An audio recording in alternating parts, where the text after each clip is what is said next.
Yo guys, come back with me. Aku udah lama banget nggak bikin vlog, tapi mulai sekarang aku akan sering bikin vlog dan podcast buat kalian.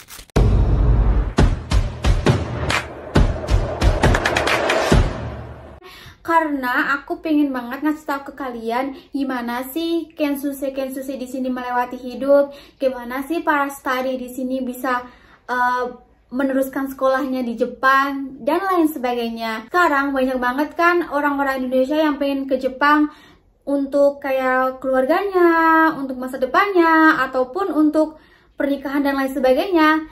Nah, sebelum kalian ke Jepang, aku pengen kalian tahu gimana sih proses senpai-senpai kalian ataupun orang-orang yang udah di Jepang duluan, biar kalian tuh punya pandangan kalau di Jepang itu kehidupannya kayak gini. Aku bakal melewati proses seperti ini, mungkin nggak, karena proses kalian dari Indonesia ke Jepang itu tuh kemungkinan besar akan lebih sama senpai-senpai kalian gitu loh.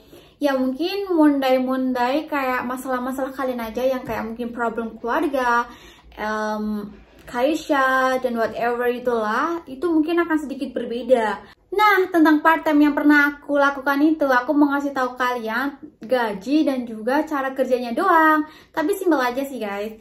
Nah, kalau di 7-Eleven itu kerjanya hampir sama kayak di Indomart sama Alfamart. Ya cuma kasir, terus kayak nata barang, terus kalau ada stok habis ambil di gudang terus ditata, terus kita lihat tanggalnya udah kadaluarsa atau belum. Kalau udah mau kadaluarsa kita kasih kayak hanggaku gitu, kayak setengah harga dan lain sebagainya. Terus kalau misalnya lagi free kita ngepel ataupun bersih-bersih apa gitu lah. Pokoknya kita melakukan kesibukan aja lah kalau di kombini itu.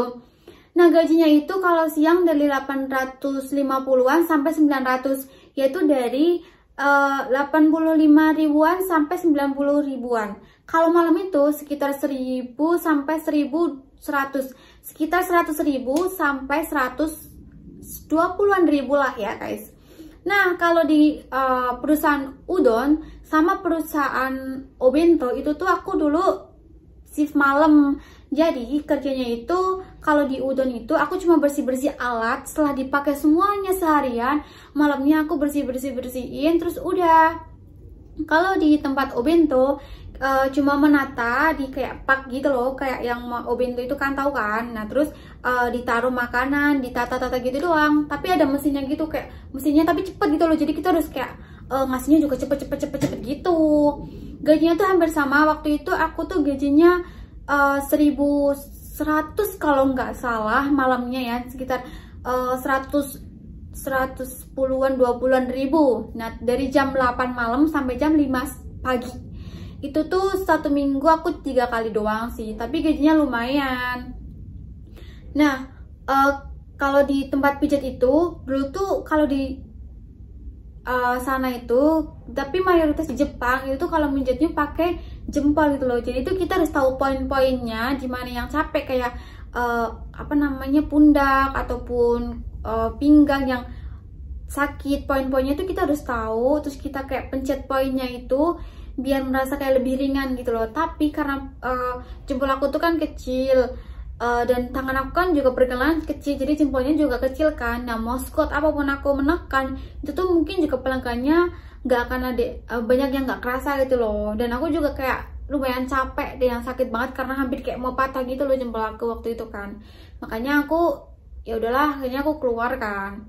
Nah, terus kalau di rumah sakit itu kerjanya ya sama aja kayak nurse lainnya, yang kayak ganti infus, ngasih obat, nganterin ke toilet, ataupun ngecek-ngecek obat-obatan dan lain sebagainya gitu-gitu.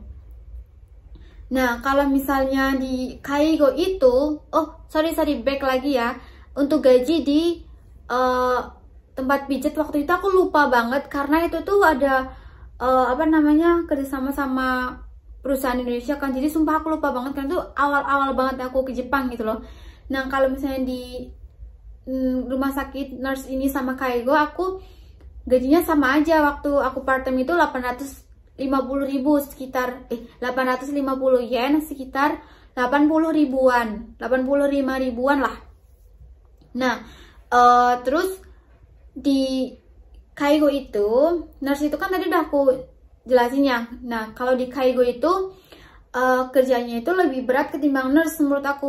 Lebih beratnya itu karena kita pakai fisik gitu loh. Jadi kayak yang ngangkat nenek-nenek ataupun kakek-kakek dari kursi roda ke tempat tidur, ataupun sebaliknya. Kita nganterin ke toilet juga, kita ganti popok, terus juga kita nyuapin. Ya gitu-gitu sih kerjanya. Nah, kita juga kadang ngasih obat juga, tapi yang ngecek-ngecek obatnya itu nurse-nya langsung gitu loh. Biasanya udah ada yang kan tingkatan, kan misalnya ada kayak tingkatan-tingkatannya sendiri gitu. Gitu guys. Nah, buat yang pengen kerja di Jepang, aku saranin kalian ambil job Kaigo atau pertanian. Atau buat cowok, ya kalau mau agak itu sedikit ya, mereka kebanyakan ambil Gemba ya, konstruksi. Tapi kalau cowok menurut aku, kalau nggak Genba, aku mending saranin kalian ambil Kaigo juga nggak apa-apa sih menurut aku. Karena Kaigo juga banyak dibutuhin cowok gitu loh. Soalnya fisik kalian juga kan lebih kuat ketimbang cewek kan, ngangkat kayak mindahin nenek-nenek dari kursi roda ke tempat tidur gitu juga sih, gitu kan. Nah, gitulah pokoknya. Nah, makanya aku juga nggak terlalu paham banget buat yang konstruksi ataupun pertanian itu tuh mereka gajinya berapa, pekerjaannya kayak gimana, aku nggak terlalu paham. Makanya aku nanti bakal bikin video sama anak-anak yang selesai yang mereka punya pengalamannya masing-masing gitu loh. Nah, buat kalian yang pengen ke Jepang, kalian harus banget tonton video ini sampai habis dan video-video selanjutnya, karena itu bakal bermanfaat buat kalian.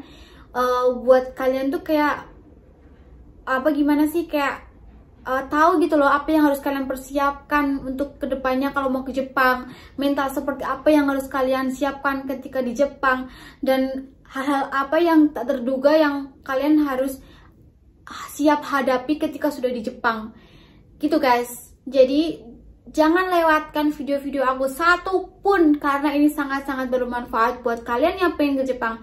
Ya buat kalian yang nggak pengen ke Jepang, ya kalau mau ditonton juga nggak apa-apa. Siapa tahu keluarga kalian atau siapa tetangga kalian pengen ke Jepang, kalian bisa ngasih tahu ke mereka gitu kan. Nah, kalau mau di skip juga ya nggak apa-apa lah, itu hak kalian juga. Oke, mungkin cukup itu aja dulu kali ya.